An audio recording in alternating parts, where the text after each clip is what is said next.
नीचे उतर। क्या बात हुई साहब? क्या उतर है बताऊंगा क्या साहब उतर रहा हूँ, क्या क्या हुआ? नीचे उतर। अरे साहब बात क्या है? कहता हूँ नीचे उतर। नीचे उतर। खड़ा हो। अरे साहब मेरे पैर में दर्द है साहब। खड़ा हो। साहब मेरे पैर में दर्द है।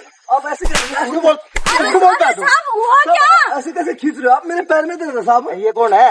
मेरा पैर टूटा हुआ ये कौन है? ये मेरे घर वाली है साहब। अरे साहब करता है तू? किस चीज की वो तस्वीर साहब? सब पता है मेरे को। साहब आप मारो मत ना। नहीं। आप मार क्यों रहे हो? नहीं एक बात बता, आराम से बात बाकी जाएगा कहा तू? तेरे को पता है ना? चुप हो जा पहले, मेरी बात सुन ले। अरे साहब तेरे को पता है ना पुलिस प्रशासन क्या चीज है? पुलिस प्रशासन बाल की भी खाल निकाल लेती है और तू सोचता है कहीं भाग जाएगा और छुप जाएगा। अरे तू तो इतना बड़ा है, एक बाल होगा ना, एक बाल को भी ढूंढ के दिखा देगा प्रशासन। और तू तो 6 फुट का है, कहाँ जाएगा? धरती के कौन से कोने पे जाके छुपेगा? अरे सर साहब हम गलतफहमी हुई साहब। तुम चुप हो जाओ, तुम्हारे से मैं बात नहीं कर रहा हूँ, तुम्हारे से तो लेडी पुलिस बात करेगी आकर के। ठीक है? अच्छा क्या सोचता है तू?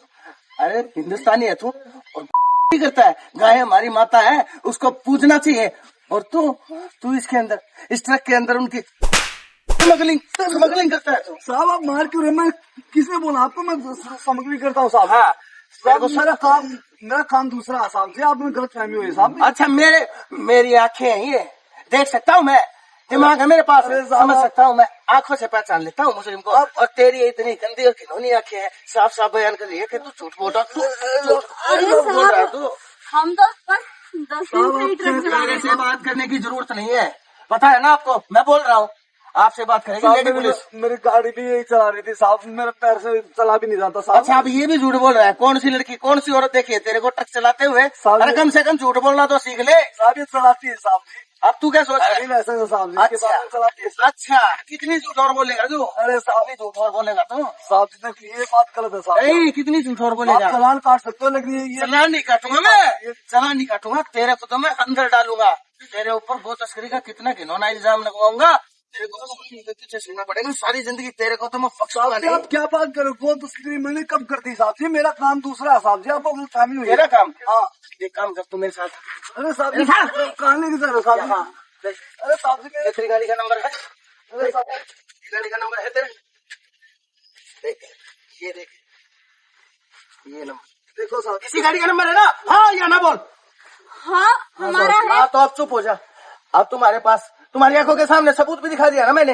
अब तो बेटा तेरे को मैं बख्शूंगा नहीं। अब अरे तो तेरे साहब को मेरी ऐसा बात सुन लो ना आप। क्या सुनू? तुम्हारी बात है? हमने एक ड्राइवर रख रखा था, वो अभी 10 दिन से छुट्टी पे गया, उसकी माँ बीमार है।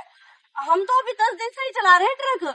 उससे पहले तो वो चलाता था, वो ही संभालता था। अच्छा साहब जी आप ध्यान से देखो। ये तो नहीं है वो ड्राइवर? हाँ साहब जी यही है। हाँ यही है। यही है साहब जी। मुन्ना नाम है इसका? हाँ साहब जी यही है ना? हाँ हाँ। तो तुम एक बात बताओ मेरे को, अपनी गाड़ी दे देते हो, कम से कम ये तो पता करना चाहिए तुम्हें कौन है, कहाँ का है, क्या काम करता है इसके अंदर है। तुम यहाँ पे इरिटेट हो रहे हो और वो इसके अंदर तस्करी करता है, वो भी खाएंगे। साहब जी 3 महीने से पैर टूटा हुआ है मेरा। मैंने गाड़ी दे रखी थी, अभी भी वो चला गया है तो ये चला रही थी गाड़ी साहब जी। ऐसी कोई बात नहीं है। हम ठीक गलत है काम नहीं ठीक है, करते। मैं तुम्हारी सारी बात मान लूंगा, लेकिन ये बात तो तू भी मानेगा कि गाड़ी यही है। गाड़ी तो साहब जी यही है। अब आपने नंबर दिखा तो गाड़ी यही है ना? यही सबसे बड़ा सबूत है। प्रशासन से तुम बचोगे तो सिर्फ तुम्हारी सच्चाई तुम्हें बचाएगी, सच्चाई, ईमानदारी और वफादारी। लेकिन मैं क्या करूं? मैं भी अपने कानून के प्रति, अपने ड्यूटी के प्रति जिम्मेदार हूँ, वफादार हूँ। तो मेरे को एक बार तो आपको गिरफ्तार करना पड़ेगा और दोनों को भी गाड़ी के साथ दोनों आप हाजिर हुए हो। साहब जी गिरफ्तार वाली कौन सी बात होगी साहब? मेरी बात सुनो, प्रशासन है, प्रशासन सबका साथ देता है। प्रशासन के हाथ से बोलते हैं ना, जिसने कसूर नहीं किया हो वो बेशक 100 बच के निकल जाए, लेकिन ऐसा कोई इंसान प्रशासन की मार में नहीं चाहिए जिसने कसूर ना किया हो। साहब जी मैं चल पड़ूंगा। इसका क्या काम है साहब जी थाने में? साहब जी ये चली जाएगी साहब जी गाड़ी और नहीं चलना तो आपको, क्योंकि गाड़ी आपके नाम है, आपका ही नाम है ना। हाँ तो साहब ये है चाहिए। मैं चल पड़ूंगा। चलो इसको मैं छोड़ देता हूँ, कोई बात नहीं, आपको मैं छोड़ देता हूँ, लेकिन इसको मैं नहीं छोड़ सकता। ठीक है? क्योंकि मेरे को भी अपनी ड्यूटी करनी है, मेरे ऊपर आला अफसर है, मेरे को उनको जवाब देना होता है। और अगर तुम्हें गिरफ्तार नहीं किया ना तो मेरे ऊपर कार्रवाई हो जाएगी। इतना जरूर बता देता हूँ कि अगर तुम निर्दोष हो तो कानून से तुम्हें सजा नहीं हो। वकील भी है, जज भी है, वो सब देखेंगे और तुम्हारे को जल्दी से जल्दी बाहर निकलवाने में मेरा जितना असंभव प्रयास करूंगा, इसकी आप चिंता मत करो। ठीक है? और ठीक है सर आप गाड़ी लेकर जाओ, मैं आ रहा हूँ। चलो आराम से